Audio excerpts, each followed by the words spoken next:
Every single Sunday, same smile, same wave, same Bible verse delivered with the confidence of a man who has never once questioned himself. We watched it for years. We believed it, or at least we wanted to, because there is something deeply comforting about a story that fits perfectly inside a frame. But here's the thing about perfect frames. Someone built them. Someone chose exactly what to put inside and exactly what to leave out. And today, we are talking about everything that got left out. If you are new here, welcome to Jenny Exposes. And if this is your first video, you picked a good one to start with. Hit that like button right now, subscribe so you don't miss what's coming. Because I promise you, by the end of this video, you will never watch a Joseph and Kendra Duggar interview the same way again. Ever. Now, let's talk about Joseph Duggar. Not the version TLC packaged and sold to 15 million viewers. Not the smiling husband standing next to a beaming Kendra at another baby announcement. I want to talk about the man behind that performance, because every performance, no matter how polished, leaves traces. Rehearsals have mistakes, masks have edges, and if you know what you're looking for, those edges are everywhere. To understand Joseph, you have to understand the environment that produced him. The Duggar family did not raise children in the conventional sense of the word. They raised representatives, brand ambassadors for a very specific image of Christian family life, one that was being filmed, packaged, and broadcast to the world before most of those kids were old enough to understand what a camera actually meant. Joseph was the fifth son. By the time he was forming his identity, he had already watched 4 brothers move through the system ahead of him. He had seen the template. He had studied it. He knew exactly what the finished product was supposed to look like. And that is where it gets interesting. Because when you are raised inside a template, when the expectation of who you should be is laid out before you even know who you actually are, one of 2 things happens. Either you grow into the template and it fits, or the template and the person inside it slowly, quietly start pulling in opposite directions. And no one talks about it. Because talking about it would mean admitting the template had a flaw. And in the Duggar world, the template does not have flaws. So you perform. Joseph performed. He performed the courtship with Kendra Caldwell with an earnestness that the internet absolutely ate up. If you go back and watch those early episodes, and I encourage you to, specifically for what I am about to point out, there is something almost theatrical about how perfectly it all unfolds.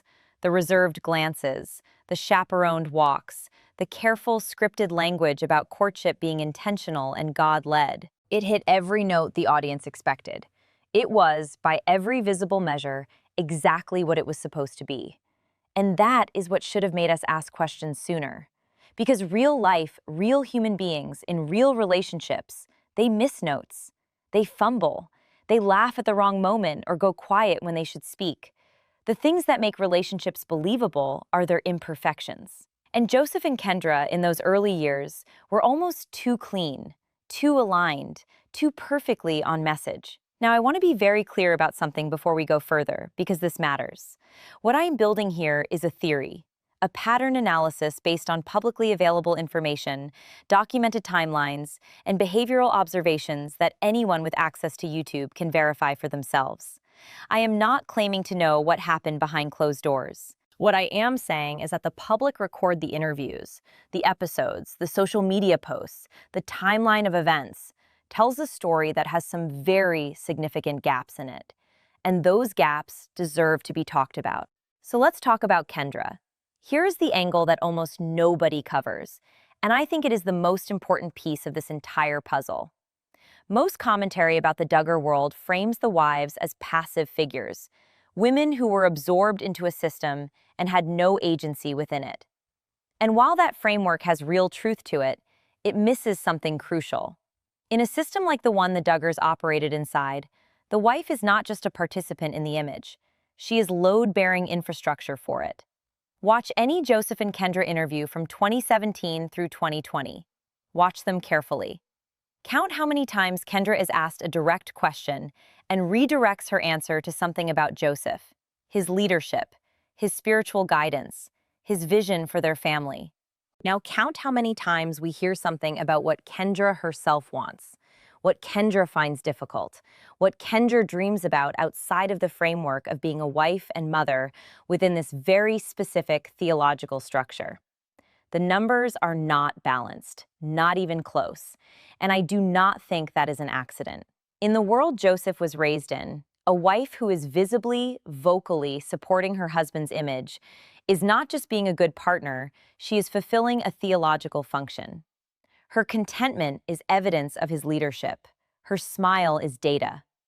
Every time Kendra appeared on camera radiating happiness and certainty, she was, consciously or not, providing proof of concept for the Joseph Duggar brand. She was the testimony. She was the evidence.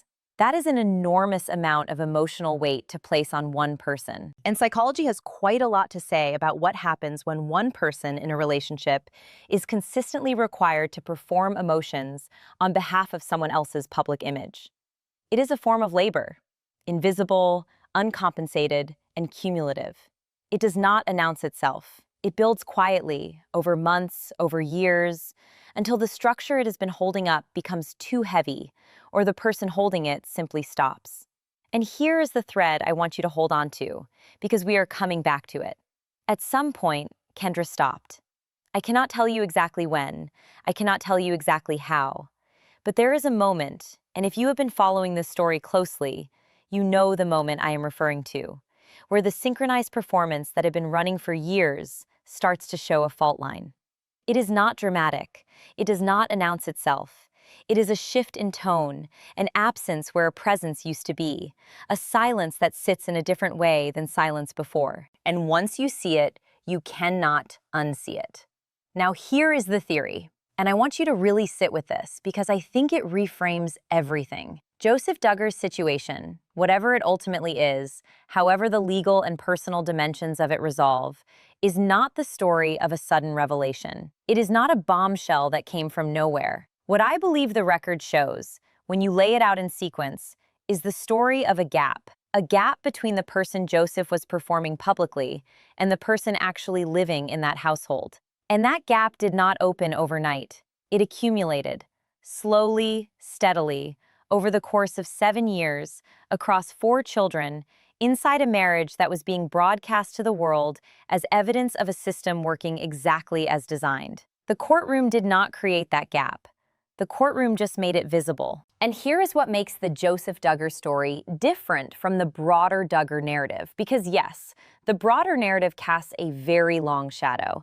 And yes, the name Duggar now carries a weight it did not carry 10 years ago.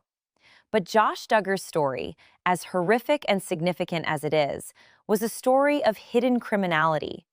It was, ultimately, about a specific secret being protected at enormous cost.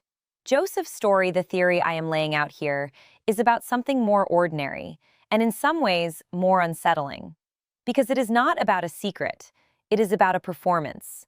It is about the daily, sustained, lived experience of being a person who is required to be someone else in every space where other people can see you. That kind of life does not produce a single dramatic breaking point. It produces erosion. Quiet, steady, invisible erosion until the day it is not invisible anymore. And Kendra was inside that erosion, living in it, building her own identity around someone else's performance. That is not a comfortable place to exist. And the evidence again, publicly available, documentable, verifiable, suggests that at some point she began to understand that. I want to do something here that most channels in this space do not do. I want to give you a framework for watching this story going forward, because it is not over. Not by a long distance. And the framework is this. When you watch coverage of this family, when you watch old footage or new interviews or whatever surfaces next, ask yourself one question. Whose story is actually being told? Because in 7 years of Duggar content, the answer was almost always Joseph's story, told through Kendra's face. And that is a dynamic worth understanding deeply, because it is the engine underneath everything else we are about to get into. There is also a generational thread here that I think deserves more attention than it typically gets. Joseph did not invent the gap between performance and reality. He grew up watching it operate at the highest level imaginable, within his own family, under the same roof. He watched what happens when that gap becomes unsustainable. He had a front row seat to the most public, most catastrophic version of this exact dynamic playing out in real time. And the deeply uncomfortable, genuinely important question is whether watching that taught him anything, or whether the lesson he absorbed was simply a more refined version of the same pattern, adjusted just enough to avoid the specific mistakes that had already been made. Because sometimes we think we are escaping a template when we are actually just executing a more sophisticated version of it. That is the question I am sitting with. That is the question I want you sitting with. In part 2, and I am dropping it very soon, so make sure you are subscribed and that bell is on, we are going into the courtroom. We are going into the documented timeline in detail. We are talking about the specific moment where, according to what has been publicly reported, the narrative Joseph had been building for years encountered a version of reality it could not absorb. And we are talking about what Kendra's choices, the quiet ones, the ones that did not make headlines, actually tell us about where this story was always heading. Because the mask is off now, and the question is no longer whether the double life existed. The question is how long it was running before anyone was allowed to say so out loud. Stay here. Part 2 is coming. Let's pick up exactly where we left off. We established that Joseph Duggar was not raised as an individual. He was raised as a representative. We established that Kendra was not just a partner in that performance, she was the structural support for it. And we established that the gap between who Joseph performed publicly and who Joseph actually was in private did not appear suddenly. It accumulated, quietly, over the years. Now I want to walk you through the timeline, not as a list of events, as a sequence with a logic to it. Because when you see the logic, the destination stops looking like a surprise. Joseph and Kendra's courtship began in 2017, and right from the beginning, the public rollout of their relationship was textbook Duggar, carefully paced, heavily chaperoned, framed in the language of spiritual intentionality. The message was consistent. This is not two young people figuring out if they like each other. This is two families, two belief systems, two carefully constructed images joining together under God's guidance. The romance was real, I have no doubt about that. But the romance was also a production. And the production had a specific goal. It needed to land a certain way for a certain audience. It needed to feel pure, uncomplicated, evidence that the system worked. They got engaged, they got married, they had their first child, Garrett, born in June 2018, less than a year into the marriage. Then Adeline in 2019, Brooklyn in 2021, Everly in 2023. 4 children in roughly 5 years. And throughout all of it, the public content kept coming. The Instagram posts, the interview appearances, the carefully worded updates about family life and faith and gratitude. The machine kept running. But here's what I want you to notice about that timeline. Look at the pace of it. Not with judgment, but with curiosity. When life is moving that fast, when the milestones are stacking that quickly, when every year brings a new public announcement to celebrate and absorb, there is almost no space. No space for the kind of honest, private accounting that every marriage eventually requires. No space to stop and ask the difficult questions.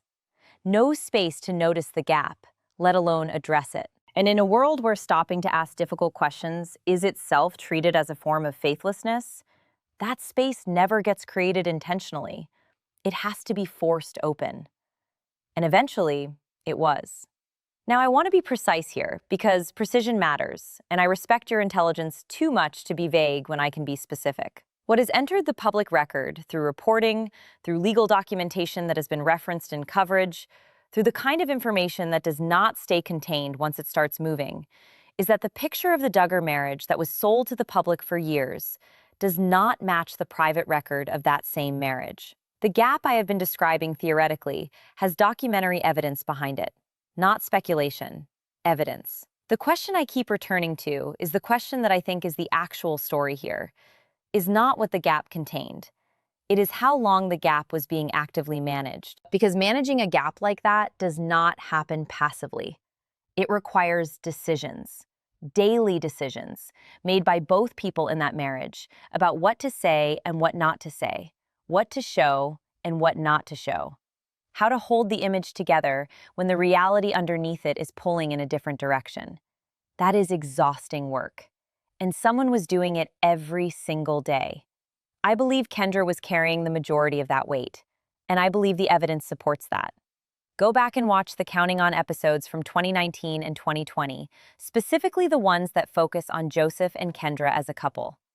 Watch Kendra's face during the moments when she is not actively speaking. I am not asking you to project emotions onto her. I am asking you to simply observe the moments where the camera catches her in neutral, not performing, not responding, just existing in the frame for a second or two before she re-engages. Those moments are information. Not proof of anything specific, but information about the distance between the performance and what sits underneath it. Now, I want to bring in the brother factor, because you cannot tell this story honestly without it. Josh Duggar's federal conviction in 2021, and I want to be very clear that what Josh was convicted of is categorically different from anything we are discussing regarding Joseph. But that conviction did something to the entire Duggar structure that cannot be overstated. It did not just damage the family's public image, it cracked the foundational premise of the entire enterprise, the premise that the system worked.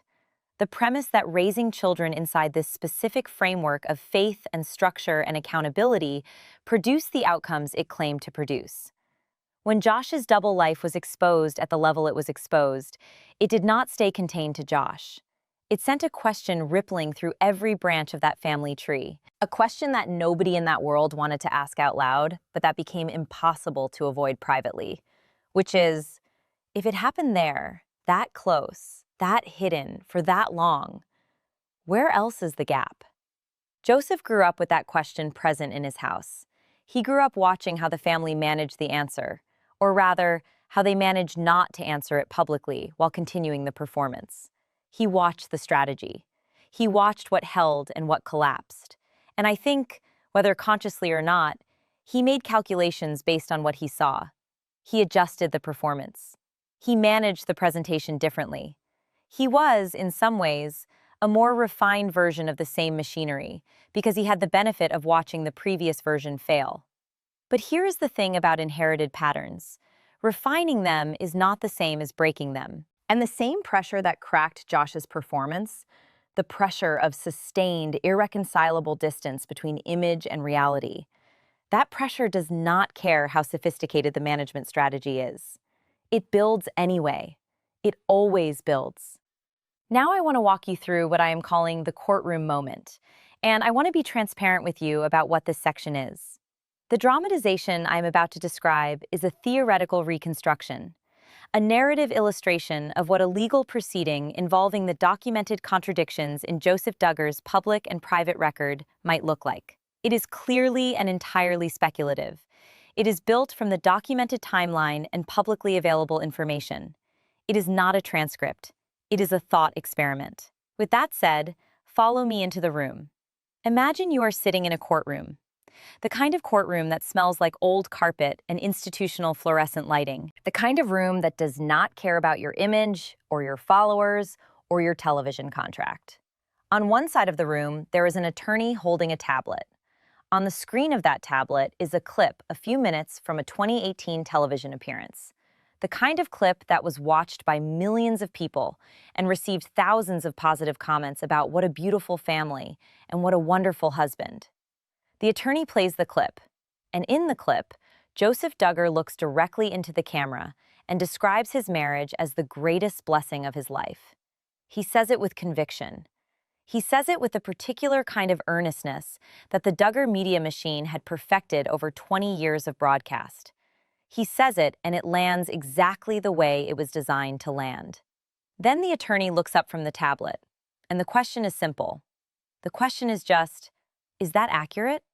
And the answer is yes. Of course the answer is yes, because what else can the answer be in that room at that moment? But then the follow-up comes. 3 months after that clip aired, the record shows, your wife sought outside counsel for the first time in your marriage. And the question delivered quietly, without drama, directly into the silence of that room is, can you explain that timeline? You do not need to imagine the objection. You do not need to imagine the pause. You just need to sit with the gap between the clip and the question, between the greatest blessing of my life and the 3 months later, between the performance and the record. That gap is the whole story. That gap is what 7 years looks like when you finally hold it up to the light. Complicated, he says. Things were complicated. And that word complicated does more work in that moment than any full sentence could. Because complicated is the word you use when the honest answer is too large to fit into the space you have been given. When the real story is so much bigger than what the room can hold. When you have spent years compressing something enormous into a performance that was never designed to contain it, and now the compression is over, and the word you have left is complicated. 7 years, 4 children, and complicated. I want to come back to Kendra one more time before we close, because she is not a footnote in this story. She is not a supporting character. She is, in my reading of this entire situation, the most important figure in it. Not because of what was done to her, though that matters enormously, but because of what she did. Because at some point, Kendra Duggar made a choice. Not a loud choice, not a dramatic choice, a quiet one. The kind of choice that does not make headlines on the day it is made, but that looks, in retrospect, like the moment everything actually changed. She stopped maintaining the mask. She stopped providing the testimony. She stopped being the evidence. And I want you to think about what that decision costs inside the world she was raised in. Kendra Caldwell grew up in a parallel system to the one that produced Joseph.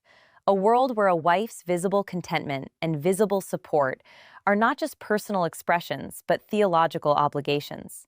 Stepping back from that performance is not just a personal decision, it is a public one.